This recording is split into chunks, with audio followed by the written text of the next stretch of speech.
Hello everyone, I'm Colleen, and today I decided that I am going to be doing this video idea by Regan AKA PeruseProject, and it is the winter reading and review. And basically we take each season and we talk about those 3 months and we show you the books that we read, but we don't give you an overall review, we just give you the overall rating that we gave. And near the end of the video I'll be giving you guys my top 5 books of that season.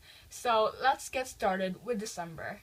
The first book that I read in December was The Disreputable History of Frankie Lando by E. Lockhart. I gave it 5 out of 5 stars. Then I read Vampire Academy by Rochelle Mead and I gave it 3.8 out of 5 stars. Also, I read Just One Day by Gail Forman and I gave it 5 out of 5 stars. And last but not least, I read Cinder by Marissa Meyer and I gave it 5 out of 5 stars. The first book that I read in January was Something Strange and Deadly by Susan Dennard and I gave it a 3 out of 5 stars. Next, I read Melt by Celine Costrovilla and I gave it a 4 out of 5 stars. Then I read book 1 of The Fall of Fair Isle and I gave it a 3 out of 5 stars. Then I read How I Live Now by Meg Rossoff and I gave it a 4 out of 5 stars. Then in February, the first book that I read was It's What I Do, A Photographer's Life of Love and War by Lindsay Addario and I gave it a 5 out of 5 stars. Then I read the second book in the Fall of Fair Isle trilogy. It's called Dark Legacy by Rowena Corey Daniels and I gave it a 3.5 out of 5 stars.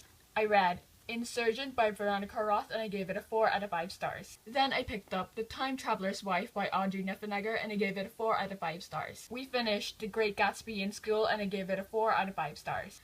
I picked up Soul Cross by Lisa Gale Green and I gave it a 3 out of 5 stars. And last but not least, I read Mind Games by Terry Terry and I gave it a 4 out of 5 stars. So yeah, those are the books that I read in the winter season. I will now give you my top 5 of winter. My camera thought it'd be really funny to stop filming while I was talking about books, and also I refilmed it and it was out of focus and I just want to cry so bad. But anyway, now I'm going to be showing you guys my top 5 books of winter, and before I get started, I want to start with an honorable mention, which is going to be Melt by Celine Costrovilla. This book is a new adult romance and it is told in 2 perspectives. One is of a boy named Joey and he is not in a very good place. He doesn't have a good reputation, his father abuses his mom and he doesn't feel very helpful in that situation. He doesn't know what to do. Then he meets this girl, which is the second perspective, and her name is Dorothy and she is very lovely and you wouldn't think that they would end up together. But yeah, I don't want to talk too much about this book because I don't want to spoil you, and I just definitely want you guys to read it, especially if it interests you. And if you can't really read books that deal with abuse, then I definitely would not really suggest you to read this book. So off to my top 5 books. So number 5 on my list is going to be Insurgent by Veronica Roth. The reason why it's part of my list is because I thought that Trist was going to be really annoying, especially a lot of people thought that she was annoying. But I felt like there were scenes in this book that I was like, I can't believe you did that, but I kind of see why you did it. So yeah, and this was really action-packed and I did not expect that. Number 4 is going to be Just One Day by Gail Forman, and I really love this book. It takes place in Paris and also in America. I didn't know what to expect in this book, but I was really blown away. Just read it, guys. It made me cry, it made me tear up, and I rarely do that in books. Number 3 is going to be The Disreputable History of Frankie Lando Banks by E. Lockhart.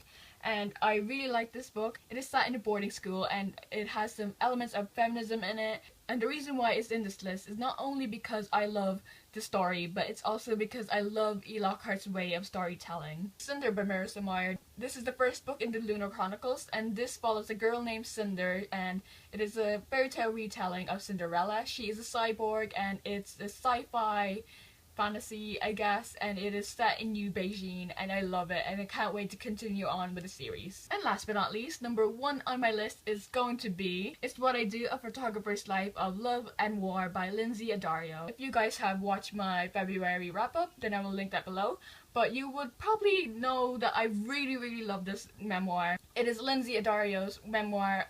She is a photojournalist and it is just amazing. I'm someone who doesn't read non-fiction a lot or memoirs or biographies, and this was definitely a great book to start with. You can see some of the pictures that she has taken throughout her career and the whole thing, just some of the things that happened in the war just breaks my heart. Their work is really hard and I just wouldn't be able to do that, and her pictures are amazing and they are very powerful. these kind of videos is going to be really helpful, especially at the end of the year when I film my top books of 2015. It'll be a lot easier to analyze which books I really loved the most. So thank you guys so much for watching. I hope you guys liked this video. Make sure to like, comment down whatever you want, and I will see you in my next one. Don't forget to subscribe. I don't know where the subscribe button is, but it's probably around here. Or here. Or up there. Or down. I don't know, but yes. Thank you guys so much for watching, and I will see you in my next one. Bye!